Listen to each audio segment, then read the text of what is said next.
Boa noite, estamos aqui em mais um Vida Abundante Entrevista, um programa de entrevista aqui da Igreja Batista Monte Oreb. Aqui você fica conhecendo o que Deus tem feito na vida de tantas pessoas, tantos irmãos aqui dessa igreja e de outras igrejas também. E hoje temos aqui a grata satisfação de estar aqui com Priscila Santana. Como você está, minha irmã? Estou bem, graças a Deus. Você é nutricionista, não é? Também? Sou nutricionista de formação. Aqui tem uma outra nutricionista e mãe, também. Missão, Deus me deu essa missão, então eu tive que pegar ela com toda a força. E hoje eu acho que é uma missão a mais importante para mim, para a minha vida hoje, é ser mãe. Então, independente de minha profissão, eu acho que... É a missão mais saborosa que você poderia prescrever para você mesmo, né? Não tem dinheiro que pague o que eu tenho com eles hoje. Né? O que eu deixei de abdicar, que foram os bens materiais que a gente fala, né? Que o dinheiro compra, e meus filhos hoje me trouxe tudo que realmente eu preciso, né? Que é alegria, paz... Então, para nossos irmãos aqui conhecer um pouquinho da história, né, de Priscila, porque esse programa é limitado também no tempo. Isso. Me conte assim, como foi que você chegou aqui? Quais foram os seus primeiros passos? Você está no processo ainda de se batizar, né, de se tornar membro oficial, como a gente fala. Mas como foi que você chegou aqui? Porque essas histórias eu também me interesso, porque eu sei que é Deus quem traz todas as pessoas. Isso. Ninguém chega aqui que o Senhor não enviou.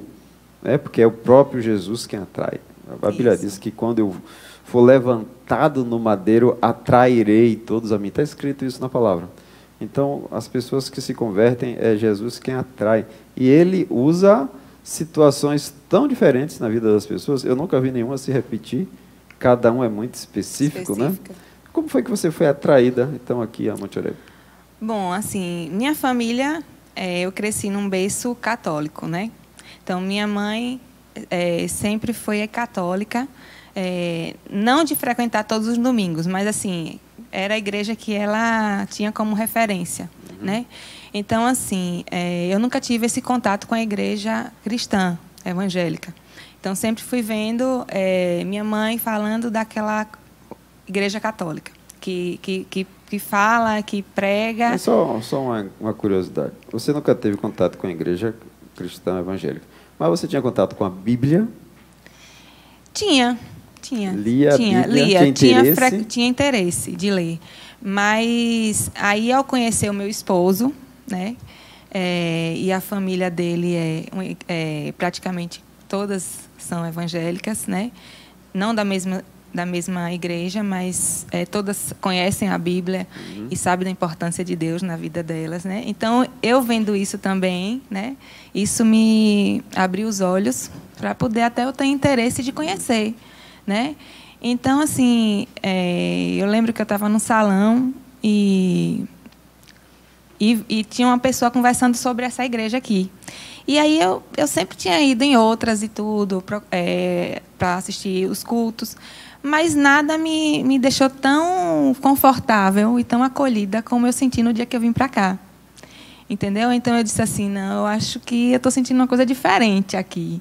Estou sentindo uma paz interior, eu senti a presença de Deus, do Espírito Santo mesmo, falando comigo.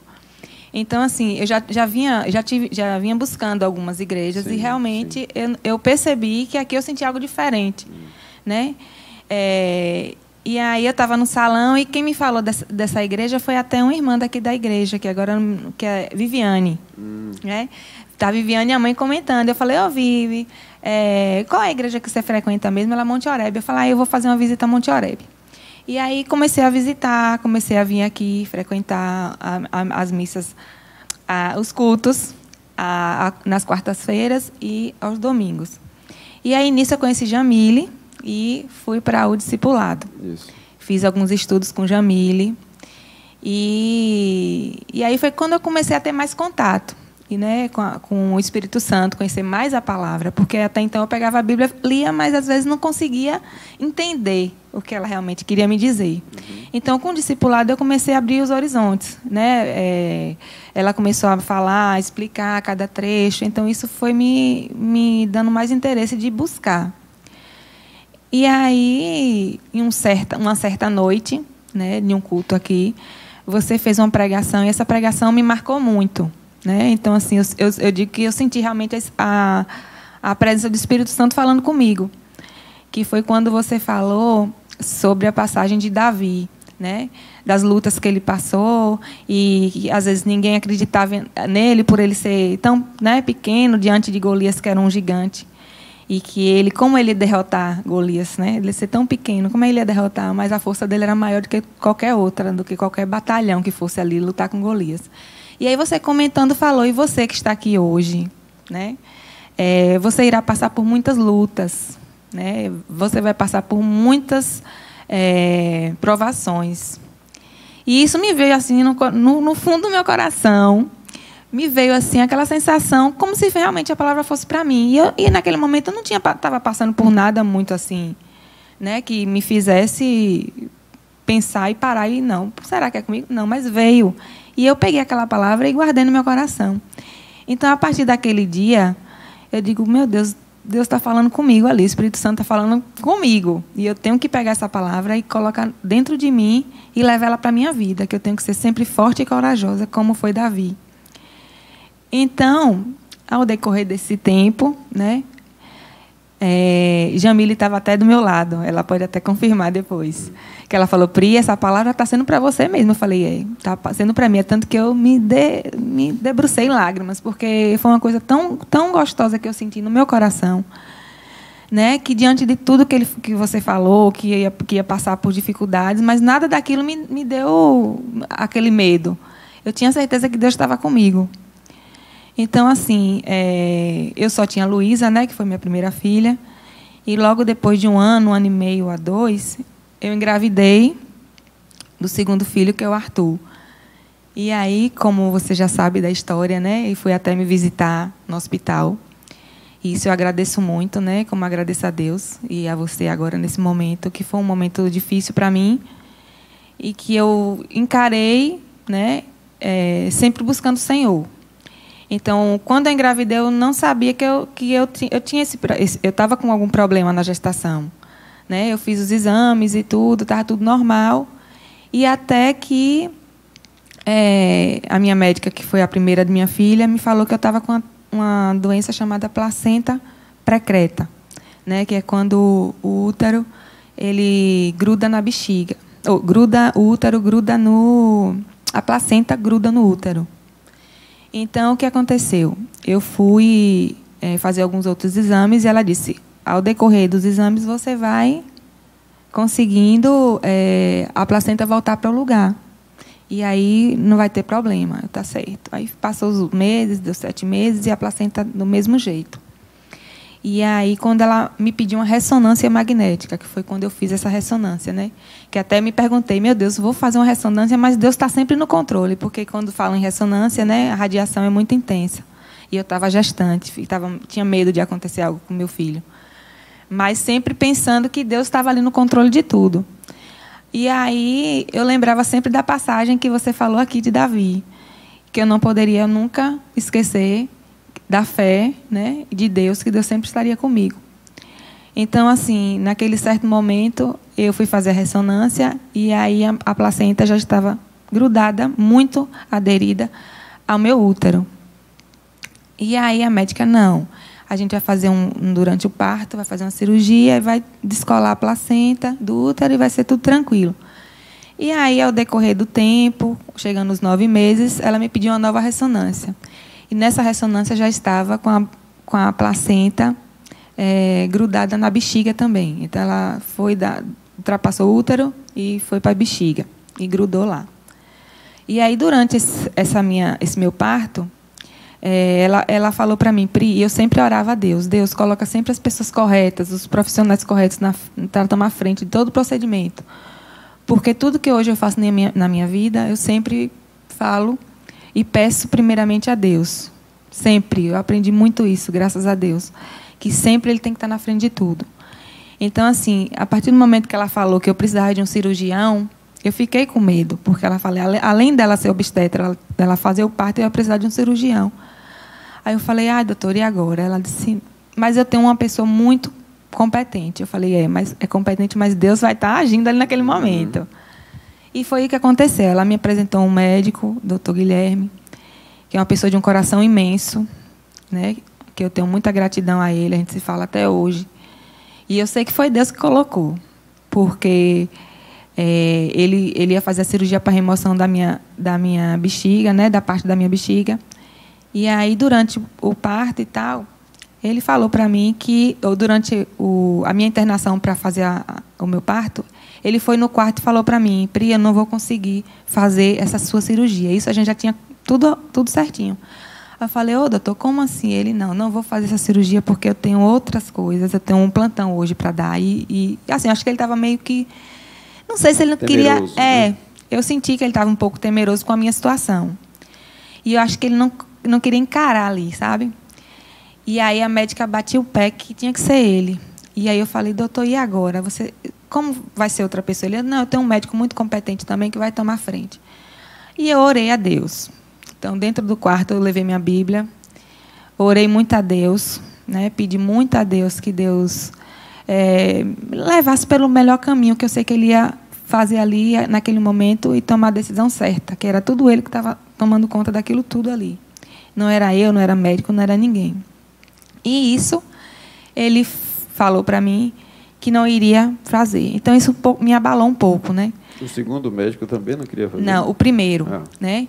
E isso me abalou. Aí a doutora Sânia falou: não, vamos encarar, já está na hora de fazer o parto, vamos lá. Eu fui para uma sala lá de embolização, que é onde colocaram catéteres nas minhas artérias, tanto na direita quanto na esquerda, para poder o fluxo sanguíneo não subir para a minha parte aqui do abdômen e eu não ter hemorragia severa. E isso eu sempre orando a Deus. E aí, quando eu estava indo para esse lugar lá, onde faz a embolização, eu fui orando a Deus e pedindo a Deus que Deus tomasse o melhor caminho. Né? Porque eu comecei a ler, eu sei que às vezes não é bom a gente ler previamente as coisas, né? Então eu fui buscar. Então, assim, quando eu comecei a buscar em artigos sobre o meu problema, eu via que 99% era morte materna. Né? Então, a minha chance era 1%. Não sei se você viu... A chance era 1%. A minha entrevista, que eu contei um pouco da minha história médica também, né? E quando eu comecei a fazer exatamente o que você fez aí, fui para o Google pesquisar o que é que eu tinha. Isso. Todos os artigos científicos que eu lia, o paciente morria no final. É o meu caso. Só que no meu caso tinha 100%, fazia asma, né? No seu caso ainda tinha 1%, né? 99%. Ainda tinha 99%, ainda tinha 1% de chance. Eu fico imaginando o que é que passa na cabeça de alguém que lê um artigo científico onde o prognóstico é de 99% da mãe falecer. Justamente. Então foi isso. Então, a noite anterior de ir para o hospital, eu também orei muito a Deus. Né? Peguei a Bíblia, orei, pedi a Deus discernimento, sabedoria para encarar tudo isso.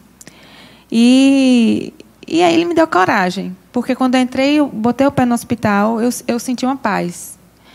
E eu sei que ele estava a todo momento ali comigo, porque quando eu entrei nessa sala que eu falei de embolização, era uma sala, meu Deus, parecia que eu estava num lugar totalmente que não estava aqui na Terra, não, porque eram luzes diferentes, era tanta coisa assim, diferente. Me botaram lá numa posição, com os braços abertos, e isso foram colocando catéteres, né? Então, foram catéteres em todos os lugares do corpo. Foi o catéter central, todo lugar tinha catéter. Então, toda hora que ele vinha para falar comigo, o anestesista, ele falava para mim: tenha calma que eu vou furar aqui mais um pouquinho. E depois vou furar outro lugar, mas eu vou te avisar. Aí eu: não, eu estou em paz, pode ficar tranquilo. E consciente ali, né? Aí teve uma hora que ele veio perto de mim, acho que consciente, eu estava tranquila, mas ao mesmo tempo um pouco ansiosa. Aí ele falou para mim: você acredita em Deus? E ele é um anestesista que ele tem uma dificuldade no braço. Ele tem uma deficiência, né? O braço dele é pequenininho. Aí isso me chamou a atenção, né? Uhum. Eu digo: poxa, como Deus é maravilhoso, né? Já começou me dando provas de que Ele era maravilhoso. Então, tudo ali que eu estava observando foi Deus que estava me mostrando. E aí ele falou para mim assim: você acredita em Deus? Eu falei: acredito, sim. Então, tenha paciência e tenha calma que vai dar tudo certo. Eu falei: glória a Deus. Eu creio que vai dar certo. E ele continuou. Então, depois que fez todo o procedimento, eu fui para a sala de cirúrgica, o centro cirúrgico. E lá estávamos esperando uma equipe de, acho que tinha umas 15 a 20 pessoas. O seu caso deve ter chamado a atenção do hospital. Isso, porque foi o segundo caso. O primeiro caso teve morte materna. Então, assim, ficaram todos os médicos, a enfermeira, as enfermeiras, toda a equipe. E nisso, quando eu estava lá no parto, a médica iniciou todo o parto, né, com a equipe dela. Me deram anestesia, que não foi a RAC, foi outra anestesia que eu não me recordo o nome. E nisso eu fiquei lá esperando acontecer tudo e meu filho nascer. Até então, ela tinha me explicado... Estava consciente durante todo o tempo? Estava consciente, que ela falou que não poderia me dar uma anestesia que eu ficasse inconsciente, porque o filho tinha que nascer bem, sim, acordado. Porque se eu tomasse um geral, ele ia nascer dormindo. Para ele também, né? Aí ela falou para mim que ia ser uma anestesia só mesmo da parte daqui para baixo. Uhum. Mas eu ia ficar consciente. Então, eu vi tudo. Então, na hora do parto, né, ocorreram algumas intercorrências que não foi muito esperada, porque tinha uma equipe, né, que foi tudo já programado, já tinha bolsa de sangue lá me esperando e tudo. E aí aconteceu que eu tive hemorragia, né, durante... na hora do parto, eu não tive tanta hemorragia, né? Mas no finalzinho, quando ela tirou o meu filho e que viu que a situação estava bem complicada mesmo, foi aí que começou a correria dentro do centro cirúrgico. E aí eu estava consciente, né? Estava consciente, tirou meu filho, trouxe até a mim, colocou ele em mim, então eu olhei para ele assim, meio sonolenta. E quando a enfermeira levou ele para o lado para poder fazer toda a limpeza, eu só pedi a Deus uma coisa, porque eu vi a correria, eu vi que alguma coisa não estava bem. Uhum. Eu gritei a Deus. Então, eu não falei em voz baixa, eu falei em voz alta. Né? Eu gritei realmente, eu falei, Senhor, cuida de mim, me deixa viva. Deus, não deixa eu morrer, que eu preciso cuidar dos meus filhos. Então, veio a Luísa na minha mente, né? Que é a minha mais velha. Sim. E aí, eu me emociono, porque foi um momento muito forte para mim. Verdade. E aí, eu pedi a Deus, Deus, não me leva. Eu creio que o Senhor está aqui comigo e não vai me deixar na mão.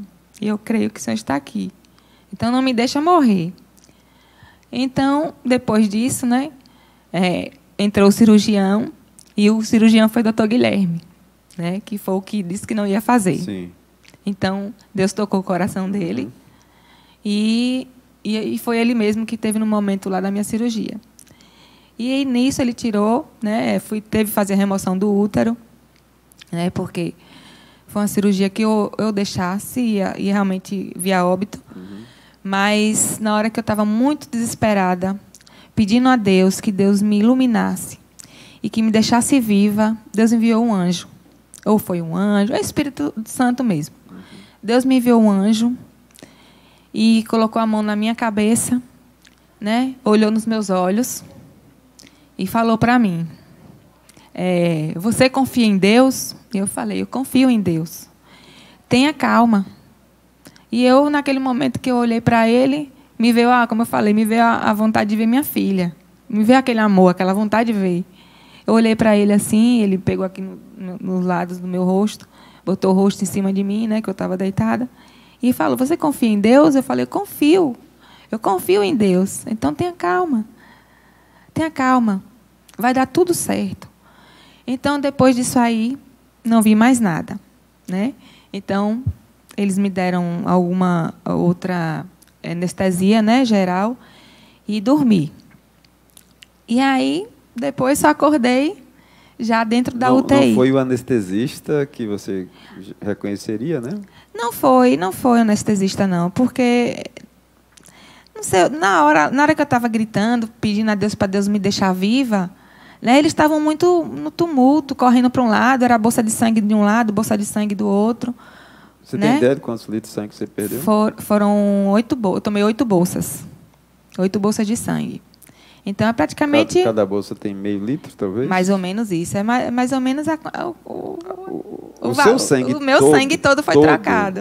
Um adulto tem, em média, 5 litros de sangue. Isso. Se tu tomou 4, É porque só sobrou um, e com ninguém sobrevive. Justamente. Então, foi um momento que foi Deus. Foi Deus, pastor. Foi Deus. Foi Deus. Na minha vida, foi Deus. Não tenho outra palavra para dizer que, será que foi fulano? Não, foi Deus. Porque do momento que eu entrei no hospital, ele já me deu sinais que ele estava comigo. Porque eu busquei a ele.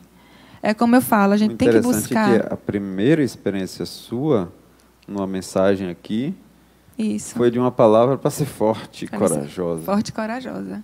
E ter muita fé. E que você não tinha nenhuma ideia que passaria por uma situação tão difícil. Justamente. Não é?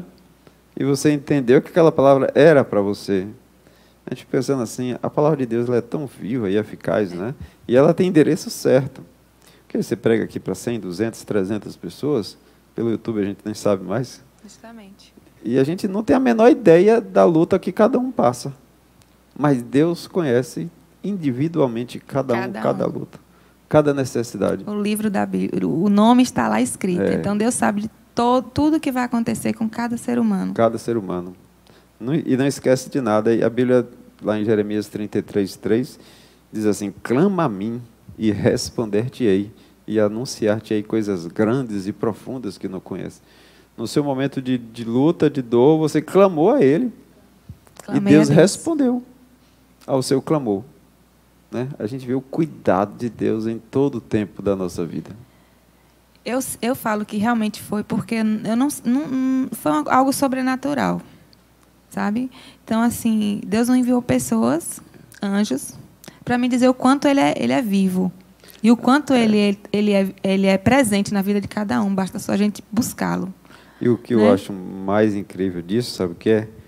É que a medicina, que é uma profissão fantástica, eu dou aula também para o curso de medicina na UNEB, lhe dava 99% de chance de você não sobreviver. Mas Deus não precisa de 99%. Se tiver 0,0001%, e até quando não tem, justamente. No meu caso não tinha, por exemplo, Deus pega o que não tem e transforma naquilo que tem. Ele fez isso com a terra, né? Haja luz e houve luz. Então, olha, não tem preço a gente depender do Senhor. Eu não sei por que as pessoas rejeitam um Deus que cuida, que faz milagres, que deu a vida do seu filho, entregou o bem mais precioso para nos salvar, né? E através de tantos testemunhos, uma nuvem de testemunhos que ele deixa ao redor desse mundo, né? E é sem explicação, né? É a dureza do coração. E as pessoas ainda duvidam do que é verdadeiro, né? E que realmente o Deus é vivo. Rejeitam, né? A bênção. Abraçam a maldição. Sabem, não, acho que até sabem, viu, pastor? Mas o lado espiritual que a gente vive hoje, do mundo, eu acho que, como diz, o mundo já é do maligno, né? Então, a gente tem que ter força, né? Tem que ser obediente e ter sabedoria de saber observar isso e tirar daquilo o que Deus quer para a gente. Eu sou uma pessoa que eu penso muito assim, que a gente tem que sempre obedecer o que Deus quer que a gente faça. Então, assim, Ele tem os mandamentos, Deus fala, né? Então, a gente tem que seguir, tem que fazer o que a Bíblia fala. A gente não só tem que entender a Bíblia, a gente tem que fazer... o que é que eu posso falar? Fazer ela viva, viver ela de verdade. A Bíblia, ela nos modifica. Eu falei recentemente com uma pessoa que a gente não lê a Bíblia para ter conhecimento. Não é uma enciclopédia. É um livro de confronto. Isso. É um livro que nos modifica. Ele é o padrão em que eu me miro nele, né? É um manual de instrução do fabricante. Do fabricante, do melhor fabricante. Do melhor fabricante.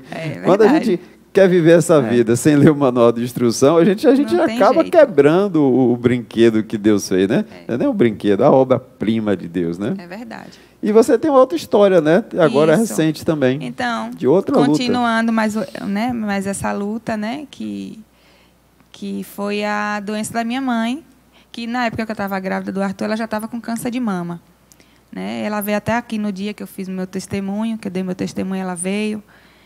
E ela estava praticamente assim, não falo curada porque o médico não conseguiu chegar ao nível de fazer a cirurgia, porque já estava um pouco avançado. E aí eu tive que abraçar essa aprovação, né? Foi uma aprovação, mas eu vejo essa aprovação como uma coisa que me modificou. Eu nunca vejo uma coisa ruim que venha acontecer na minha vida. Eu falo isso para ela direto, todos os dias. Não veja isso como uma coisa ruim.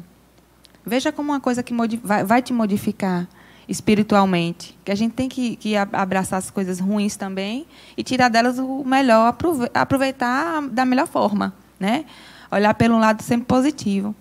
Então, assim, quando ela teve esse câncer, ela ficou na minha casa, aos meus cuidados, né? E sempre tendo os efeitos colaterais, eu ali, enfrentando com ela a barra, desmaiava várias vezes, né? Ia ao banheiro, quando eu chegava lá, me segura, eu segurava, caía, e eu lá sozinha com ela.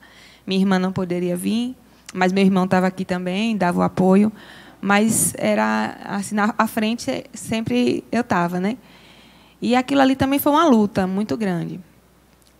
E aí ela tomou medicamento, ficou bem, né? Esses três anos. E agora, em agosto, ela sentiu umas dores, né, fortes na coluna, onde levou ela a Salvador e lá foi feita uma ressonância e descobriu que estava com metástase. Então, saiu do seio e foi para a coluna, para 4 vértebras. E aí ela já saiu daqui com um pouco de dormência nas pernas. Chegando lá, o médico diagnosticou que ela estava com essa metástase e já tinha paralisado os membros inferiores dela. E aí, vamos encarar mais essa, né? Vamos encarar. A palavra que entrou no seu coração Isso. a primeira vez, né? Foi o que me fortaleceu. Era seja forte. Seja forte. E seja corajosa. valente, seja valente, corajosa Isso. como Davi. E aí você nem sabia que ia passar por uma sentença de morte no parto, Não. praticamente 99% de chance de partir, e enfrentar, né, um tumor, um câncer na mãe, Isso. cuidando praticamente dentro da sua casa, né? Dentro da minha casa. Você foi lá, né? Uhum. E pôde ver. E assim, e hoje ela está aí com a gente, na minha casa, né? Porque ela mora em Tiúba, é uma cidade distante de Salvador. E eu falei, não, vai ficar aqui, porque aqui é mais próximo de Salvador.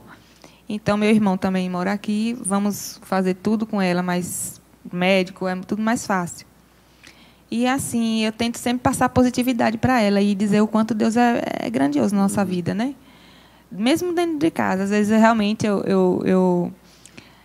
como ser humano, a gente tem nossas falhas, mas eu tento sempre estar mudando, né? Sempre estar olhando pelo lado positivo das coisas, como eu falei. E aí eu conversando com ela às vezes fica ansiosa, triste, que quer ir embora, que quer ir para a casinha dela. E eu falo, mas tenha paciência. Deus fala para a gente ter calma e paciência. Tudo tem seu tempo. Agora é hora da senhora se recuperar.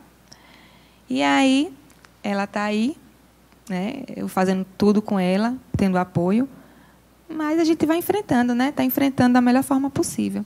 Então, é mais uma batalha que eu estou traçando. Mais uma prova.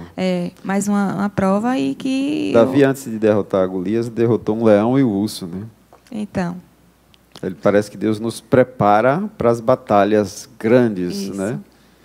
Eu estou pensando aqui, se as batalhas pequenas foi essas 2 situações, imagine que Deus alivie tua carga, viu? Mas Deus vai estar sempre presente. Deus vai estar sempre me fortalecendo. Qual é a diferença de Priscila que encontrou Jesus, que encontrou prazer em Jesus, e a Priscila antiga? A Priscila antiga eu digo que era uma perdida, sem direção, assim, de nada. Fácil de aceitar certas coisas que o mundo oferecia, assim, tipo besteiras, como coisas materiais. Hoje eu não vejo isso mais como uma coisa... Perde o valor, né?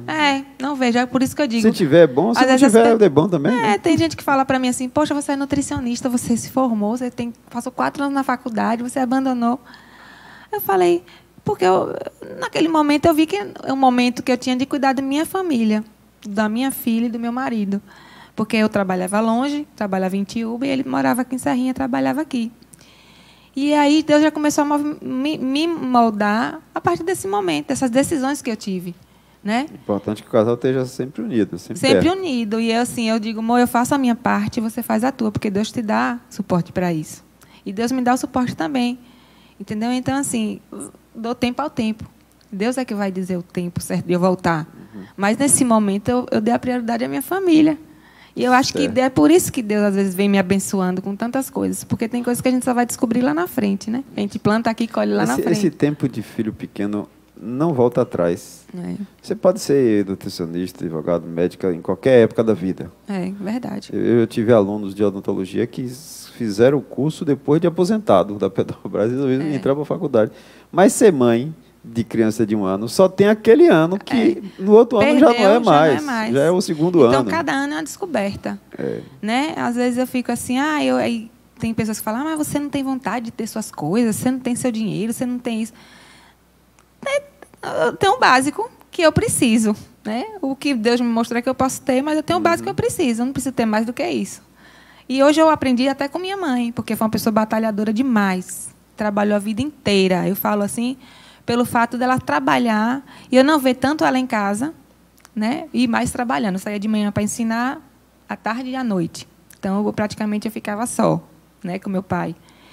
Então, assim, eu tenho ela como exemplo para mim. O apóstolo Paulo disse que, tendo o que comeres, beberes e vestir, que a gente esteja satisfeito. Justamente. Com todas as coisas. Então, ela batalhou tanto para ter o que ela tem hoje, né? Graças a Deus, ela foi uma mãe maravilhosa. Não, assim, falo na questão de ensinar mesmo os princípios, os valores, né? Mas, assim, o que eu falo em relação à criação é que o que ela deixou para mim de hoje, que eu vejo como uma coisa negativa, eu falo até isso para ela, que ela poderia ter aproveitado mais o tempo com a gente, mas ela buscava lá na frente algo para poder nos ajudar. Eu entendo, sabe? Assim, de trabalhar para nos dar sempre o melhor. Mas aí eu já digo assim, mãe, hoje a gente precisa de tão pouco, né? Tão pouco. E aí a gente vai vivendo. Então Deus me mostra isso também. Isso maltrata muitos pais e mães. Isso. Quando o tempo passou e olha para trás assim, poxa, eu poderia ter me dedicado mais à minha família, meu filho, minha esposa. Ela pensa isso hoje. Meu pai falava isso. Meu pai era político, era farmacêutico, então vivia, subia e descia. Um dos dias mais felizes da minha vida, acho que eu tinha 6 anos de idade, foi quando meu pai perdeu a eleição e ficou meio deprê. Aí deram uma casa na ilha para ele passar um período lá para esfriar a cabeça. E esse dia eu fiquei o dia inteiro com ele. Pois é. Com 6 anos de idade, eu me lembro disso, porque eu fui pescar com ele. Quer dizer, foi um dia marcante para mim e ele. Simples. Um dos pouquíssimos dias inteiros assim. Isso. Simples e que fez uma grande diferença. Muita diferença. Foi uma benção ele ter perdido a eleição.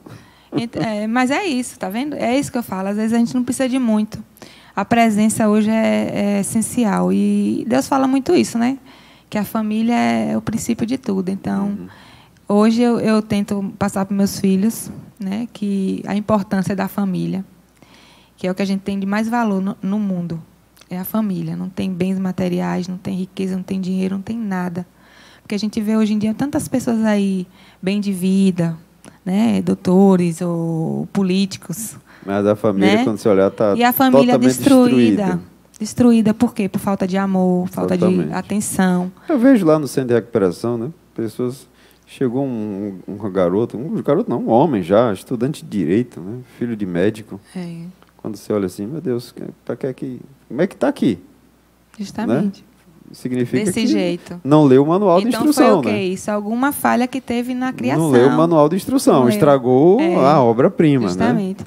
Então, para a gente concluir, né? O que é que você gostaria de colocar aí para as pessoas que conheceram a Priscila antes, conhecem a Priscila agora? Assim, que vale a pena confiar em Jesus? Vale a pena, verdadeiramente, amar Jesus, conhecer a palavra, né? Tentar usar a palavra no seu dia a dia. Não somente conhecer, mas entender a palavra e aplicar no seu dia a dia. Entendeu? Porque só dessa forma é que a gente vai ter realmente essa conexão.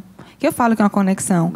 Quando eu oro a Deus por alguma coisa que eu não posso resolver, eu sei que Ele está ali e está me respondendo. E já ele me dá a resposta. Demora um pouquinho, mas eu digo, a resposta aí. Entendeu?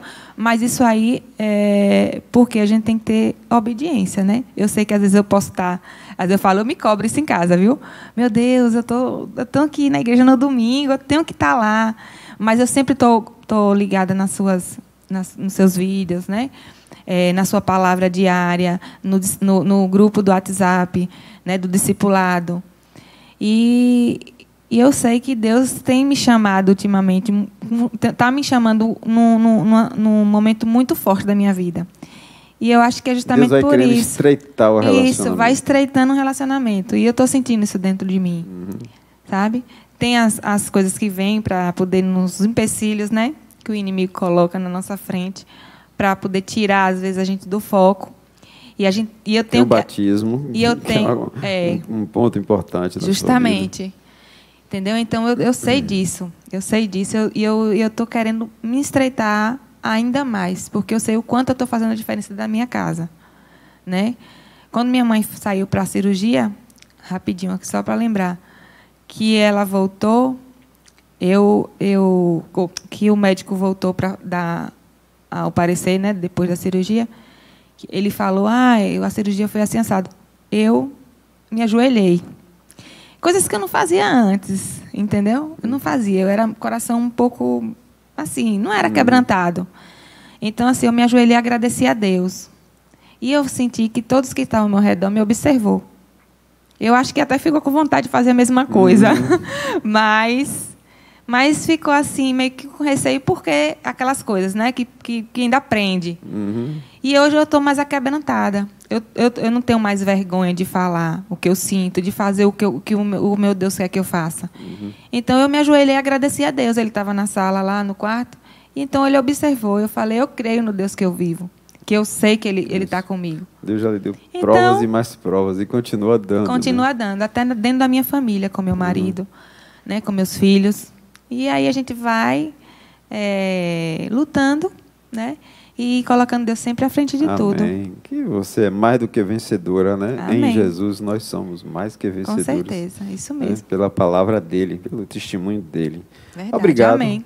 Viu? Pela sua entrevista, contar aqui agradeço. A sua experiência, né? Difícil para quem passa.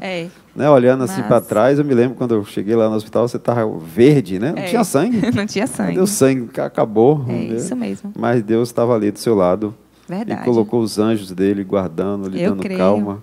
Né? E tudo ocorreu bem para você estar aqui contando essa história. Para todos os nossos irmãos, né? Exatamente. E eu agradeço também, né? Não posso passar por aqui e não agradecer a todos eles, porque eu sei que no período que eu estava no hospital passando por isso tudo, teve uma corrente de oração aqui muito sempre forte. Sempre que alguém precisa, né? Bota lá no grupo. Isso, teve uma corrente de oração. Agradecer a você por ter realmente, né, ter ido lá, me levar uma palavra de conforto, né, porque eu estava realmente passando por uma dificuldade muito grande. E agradecer, né, a Jamile também, que contribuiu muito para esse contato meu com Deus, né, que eu sei que eu estou um pouco em falta com ela, mas o meu coração é cheio de amor e ela sabe disso, né. E eu sei que Deus ainda vai fazer muitas coisas na minha vida. Com certeza. E na vida da minha família. Com certeza. E é isso que eu espero. Amém. Que bom estar aqui. Chegamos ao fim de mais um Vida Abundante Entrevista. Agora fique com o nosso momento musical com o Joabe.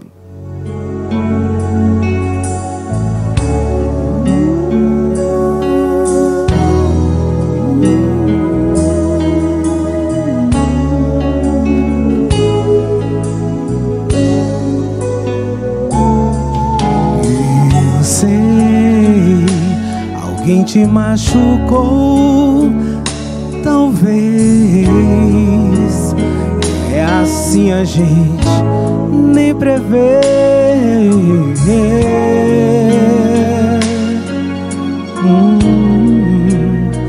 A tristeza vem e sobe e a gente desce. E o coração demonstra enfraquecer.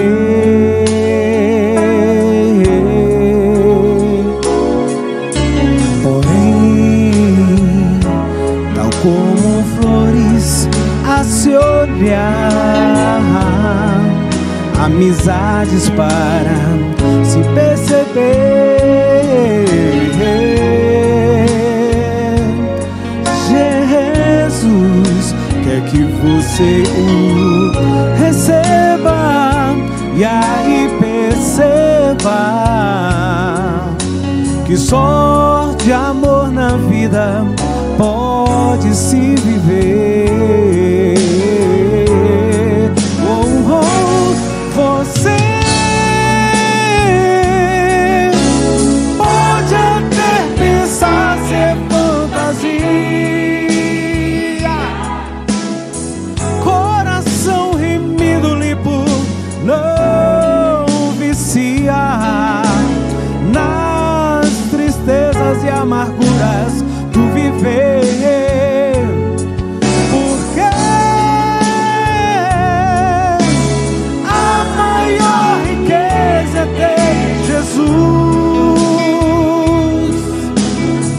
Toda esperança viva Ele produz, e em suas mãos estão vida e poder.